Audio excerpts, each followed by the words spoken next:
नमस्कार दोस्तों, स्वागत है आपका अमित जीएस सेंटर में। दोस्तों मैं हूं अमित और आज के इस वीडियो में हम सॉल्व करने वाले हैं जीके के प्रैक्टिस सेट को, जो कि काफ़ी इंपॉर्टेंट है। सेलेक्टेड क्वेश्चंस हैं जो कि आपके एनसीएल एग्जाम के लिए काफ़ी महत्वपूर्ण साबित हो सकते हैं। ठीक है, ईमानदारी से आप अपने नंबर्स को काउंट कीजिएगा कि कितने क्वेश्चंस आपके सही हुए हैं। प्रत्येक क्वेश्चन का आप एक नंबर जोड़िएगा और 25 क्वेश्चन यहाँ पर इस वीडियो में आपको मिलेंगे। ठीक है, तो अपने आप को क्या करिएगा, इवेल्युएट करिएगा, आकलन कीजिएगा कितना आपका तैयारी है और किस हिसाब से और हमें आगे तैयारी करने की ज़रूरत है। ठीक है, तो वीडियो शुरू करने से पहले आपसे एक रिक्वेस्ट है कि यदि आप हमारे चैनल पर पहली बार आए हैं तो प्लीज़ हमारे इस चैनल को सब्सक्राइब कर लीजिएगा, नोटिफिकेशन बेल को भी प्रेस कर दीजिएगा ताकि आने वाले महत्वपूर्ण वीडियोज़ का नोटिफिकेशन आप तक पहुँचता रहे। ठीक है, तो चलिए आज का पहला प्रश्न देखते हैं। विश्व का सबसे ऊंचा पशु किस जानवर को माना जाता है? हमारे पास ऑप्शंस हैं हाथी, शुतुरमुर्ग, जिराफ, गोरिल्ला। तो यहाँ पे कौन सा ऑप्शन सही होगा दोस्तों? तो यहाँ पर ऑप्शन नंबर 3 है, हम उसके साथ जाएंगे। ऑप्शन नंबर 3 जो है यहाँ पे जिराफ जो है वो यहाँ पर करेक्ट है। ठीक है, चलिए अगला प्रश्न देखते हैं। अगला प्रश्न है काजीरंगा राष्ट्रीय उद्यान किस राज्य में है? ठीक है, यहाँ पर ऑप्शन है आपके राजस्थान, असम, मध्य प्रदेश, उत्तराखंड। ठीक है, तो काजीरंगा राष्ट्रीय उद्यान किस राज्य में है दोस्तों? तो ये है आपका, हम जा रहे हैं ऑप्शन नंबर 2 के साथ में। ठीक है, असम में है। ठीक है, असम में काजीरंगा राष्ट्रीय उद्यान है। ये किस लिए प्रसिद्ध है? तो ये एक सींग वाले गेंडे के लिए काफी प्रसिद्ध है। ठीक है, चलिए अगला प्रश्न देखते हैं। पृथ्वी पर कुल कितने महाद्वीप हैं? ठीक है, ऑप्शन है हमारे पास 6, 8, 7, 9। तो यहाँ पर जो करेक्ट आंसर है वो है आपका ऑप्शन नंबर 3। ठीक है, हमारे पृथ्वी पर कुल 7 महाद्वीप हैं। ठीक है, चलिए अगला प्रश्न देख लेते हैं। अगला प्रश्न है इसरो की स्थापना कब की गई थी? हम किस ऑप्शन के साथ जाना चाहेंगे? तो हम जाना चाहेंगे ऑप्शन नंबर 2 के साथ में। ठीक है, यहाँ पर 2 ऑप्शन करेक्ट है। 15 अगस्त 1969 ईस्वी में इसकी स्थापना की गई थी। इसका हेडक्वार्टर कहाँ है? तो इसका हेडक्वार्टर है आपका बेंगलुरु में। ठीक है, इसरो का फुल फॉर्म क्या है? Indian space research organisation. Okay, चलिए अगला प्रश्न देख लेते हैं। प्रश्न है खजुराहो भारत के किस राज्य में स्थित है? ऑप्शन से हमारे पास राजस्थान, मध्य प्रदेश, पंजाब, दिल्ली। तो यहाँ पे कौन सा ऑप्शन सही होगा? जवाब दीजिए। यहाँ पे ऑप्शन नंबर 2 जो है यहाँ पे करेक्ट है, मध्य प्रदेश। मध्य प्रदेश सोया उत्पादन में प्रथम स्थान रखता है भारत में। ठीक है, और किसमें? अच्छा, इसको एक उपाधि और दी जाती है, बाघों का राज्य भी कहा जाता है इसको। ठीक है, यहाँ पे बाघ सबसे ज़्यादा पाए जाते हैं। ठीक है, और यहाँ पे सबसे ज़्यादा वन क्षेत्र भी है, इनको भी आपको याद रखना है। ठीक है, काफ़ी इंपॉर्टेंट है मध्य प्रदेश आपके एग्जाम के लिए। चलिए अगला प्रश्न देखते हैं। हमारे जीवन का मूल आधार क्या है? ऑप्शन है हमारे पास जल, वायु, भोजन, पर्यावरण। तो बताइए, केवल जल हमारे जीवन का मूल आधार है क्या? जल पीते रहेंगे, खाना नहीं खाएंगे, वायु नहीं मिलेगा तो हम जीवित रहेंगे? नहीं। ठीक है, केवल वायु भी हमारे जीवन का मूल आधार नहीं है। ठीक है, भोजन भी केवल हमारे जीवन का मूल आधार नहीं है। भोजन मिलता रहे, पानी ना मिले और वायु ना मिले तो हम जीवित रहेंगे? नहीं रहेंगे। ठीक है, तो यहाँ पे ऑप्शन नंबर 4 जो है, हम ऑप्शन नंबर 4 के साथ में जा रहे हैं, पर्यावरण। ठीक है, पर्यावरण में ये सारी चीज़ें आपकी आ जाती हैं। ठीक है ना, चलिए अगला प्रश्न देखते हैं। अगला प्रश्न है किस महाद्वीप पर एक भी ज्वालामुखी नहीं है? ऑप्शन है एशिया महाद्वीप, अंटार्कटिका, यूरोप, ऑस्ट्रेलिया। तो यहाँ पर कौन सा ऑप्शन सही होगा? यहाँ पर ऑप्शन नंबर 4 जो है वो करेक्ट है, ऑस्ट्रेलिया महाद्वीप। ठीक है, ऑस्ट्रेलिया महाद्वीप पर एक भी ज्वालामुखी नहीं है। ठीक है, और ये विश्व का सबसे छोटा महाद्वीप भी है। ठीक है, चलिए अगला प्रश्न देखते हैं। अगला प्रश्न है हॉकी में खिलाड़ियों की संख्या कितनी होती है? ठीक है दोस्तों, क्रिकेट में कितने होते हैं? 11 होते हैं। ठीक है, और आपके हॉकी में भी 11 ही होते हैं। ठीक है, तो आपको क्रिकेट और हॉकी दोनों को रिलेट करके रखना। क्रिकेट को भी हम बल्ले से खेलते हैं, लकड़ी का बना होता है, और हॉकी भी लकड़ी का स्टिक बना होता है, उससे हम खेलते हैं। ठीक है, तो दोनों में खिलाड़ियों की संख्या कितनी होती है? 11 होती है। चलिए अगला प्रश्न देखते हैं। विश्व टीबी दिवस कब मनाया जाता है? ऑप्शन है 18 मार्च, 22 मार्च, 14 मार्च, 24 मार्च। तो यहाँ पर कौन सा ऑप्शन सही होगा? यहाँ पर ऑप्शन नंबर 4 जो है हम उसके साथ जा रहे हैं। ऑप्शन नंबर 4 यहाँ पे करेक्ट है, 24 मार्च। ठीक है, विश्व टीबी दिवस कब मनाया जाता है? 24 मार्च को मनाया जाता है। अगला प्रश्न देखते हैं।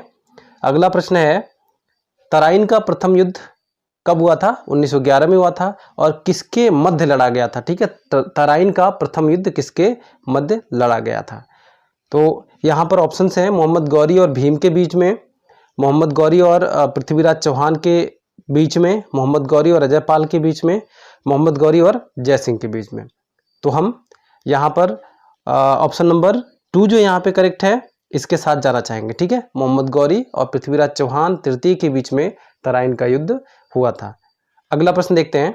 अगला प्रश्न है, संसार की सबसे महंगी वस्तु है, क्या है सबसे महंगी वस्तु?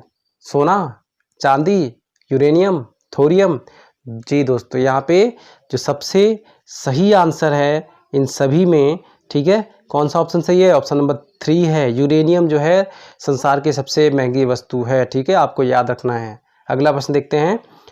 प्रश्न है, भारत के किस राज्य में कन्नड़ बोली बोली जाती है? ठीक है, तो किस राज्य में बोली जाती है कन्नड़? तो यहाँ पर देख लेते हैं ऑप्शन क्या है हमारे पास। राजस्थान है, कर्नाटक है, महाराष्ट्र है, तमिलनाडु है। ठीक है, तो यहाँ कन्नड़ क से स्टार्ट हो रहा है और यहाँ पे कर्नाटक भी क से स्टार्ट हो रहा है। ठीक है, तो दोनों में रिलेशन निकल रहा है। तो यहाँ कन्नड़ जो बोली जाती है हमारे भारत में कर्नाटक में बोली जाती है। ठीक है, तो आपको याद रखना इस तरीके से, क से कर्नाटक, क से कन्नड़। ठीक है, चलिए अब हम अगला प्रश्न देख लेते हैं। अगला प्रश्न है, दयानंद सरस्वती का असली नाम क्या था? असली मतलब क्या होता है? मूल नाम क्या था इनका? ठीक है, ऑप्शंस हैं नरेंद्र, दादू, मूलशंकर, मलूकदास। ठीक है, तो मैं आपको बताना चाहूँगा दोस्तों, यहाँ पे जो राइट आंसर है वो है आपका मूलशंकर। ठीक है, दयानंद सरस्वती का जो मूल नाम था मूलशंकर ही था। ठीक है, असली नाम जो था वो मूलशंकर था। ठीक है, इन्होंने किसकी स्थापना की थी? तो इन्होंने आर्य समाज की स्थापना की थी। ठीक है, और इसी से मिलता जुलता एक और है, ब्रह्म समाज की स्थापना, वो किसने की थी? राजा राम मोहन राय ने किया था। ठीक है, चलिए अगला प्रश्न देख लेते हैं। अगला प्रश्न है, देखिए उससे रिलेटेड प्रश्न ही आ गया, आर्य समाज की स्थापना किसने की थी? ठीक है, यहाँ पर ऑप्शंस हैं आपके दयानंद सरस्वती, राजा राम मोहन राय, स्वामी विवेकानंद, इनमें से कोई नहीं। तो किसने किया था आर्य समाज की स्थापना? आर्य समाज की, देखिए ब्रह्म समाज की स्थापना किसने की थी? राजा राम मोहन राय ने की थी। ठीक है, और आर्य समाज की स्थापना किसने की थी? तो दयानंद सरस्वती ने की थी। तो हमारा जो ऑप्शन है 1 है वो करेक्ट है। ठीक है, दयानंद सरस्वती ने आर्य समाज की स्थापना की थी। ठीक है, चलिए अगला प्रश्न देख लेते हैं। अगला प्रश्न है, तेलुगु भाषा सबसे अधिक किस राज्य में बोला जाता है? ठीक है, उत्तर प्रदेश तो होगा ही नहीं। ठीक है, यहाँ पे तेलुगु नहीं बोली जाती है, हिंदी भाषा बोली जाती है। पंजाब में पंजाबी बोली जाती है, राजस्थान में राजस्थानी बोली जाती है। ठीक है, आंध्र प्रदेश जो है यहाँ पर, ठीक है, क्या बोला जाता है? तेलुगु भाषा सबसे अधिक बोली जाती है। ठीक है, एक तो आंध्र प्रदेश है, दूसरा तेलंगाना है। ठीक है, चलिए अगला प्रश्न देख लेते हैं। अगला प्रश्न है, भारत के पहले शिक्षा मंत्री कौन थे? ठीक है, तो यहाँ पर ऑप्शन है मौलाना अबुल कलाम आज़ाद, वल्लभ भाई पटेल, पंडित जवाहरलाल नेहरू, सी राजगोपालाचारी। ठीक है, तो दोस्तों यहाँ पर भारत के पहले शिक्षा मंत्री की बात की गई है, तो हमारे देश के पहले शिक्षा मंत्री थे मौलाना अबुल कलाम आज़ाद। ठीक है, चलिए अगला प्रश्न देख लेते हैं। अगला प्रश्न है, पृथ्वी पर कुल कितने महासागर हैं? ठीक है, तो ये भी काफ़ी इम्पोर्टेंट क्वेश्चन बनता है हर एक एग्जाम के लिए कि महासागरों की संख्या कितनी है दोस्तों? तो हम किस पे टिक लगाएंगे?